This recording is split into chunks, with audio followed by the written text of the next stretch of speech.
দেখিয়ে অবৈধ বালু উত্তোলন বন্ধ না হওয়া পর্যন্ত আমাদের এই আন্দোলন চলবে। নাজমুল হাসান ঘোষণা দিয়েছে যে স্বরাষ্ট্র উপদেষ্টা মহোদয়কে আগামী এক সপ্তাহের মধ্যে যদি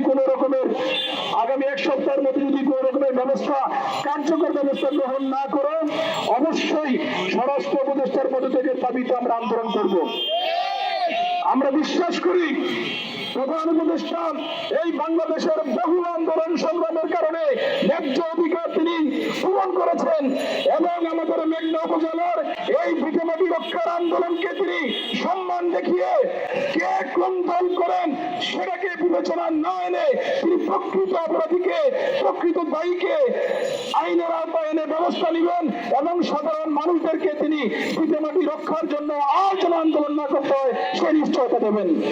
আমরা এই উদাত্ত আহ্বান জানিয়ে আমি আফ্রিকা বিএনপির কর্মীরা আপনাদের এই আন্দোলনের সাথে আছে, আপনারা লড়াই সংগ্রাম চালিয়ে যান, ইনশাল্লাহ আপনারা সফল হবেন। সকলকে ধন্যবাদ। আল্লাহ হাফেজ। বাংলাদেশ জিন্দাবাদ। এটা কোনো আদালত না, এটা কোনো প্রশাসন না।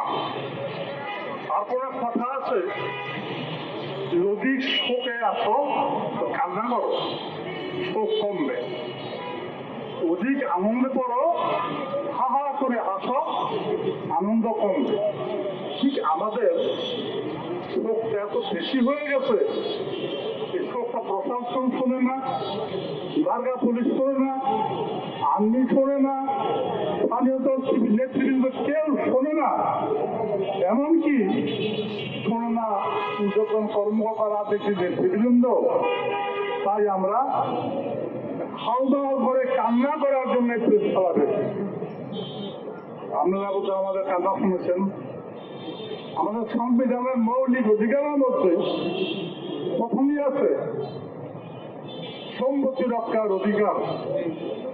আমাদের সংবিধি আইনের মধ্যে 14 নম্বর ধারা থেকে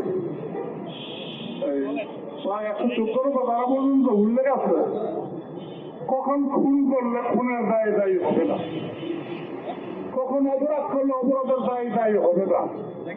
বলা আছে নিজের জান, মাল, আবরু এই তিনটা রক্ষার জন্য অন্যায় করলে অপরাধ হিসাবে গণ্য হবে না।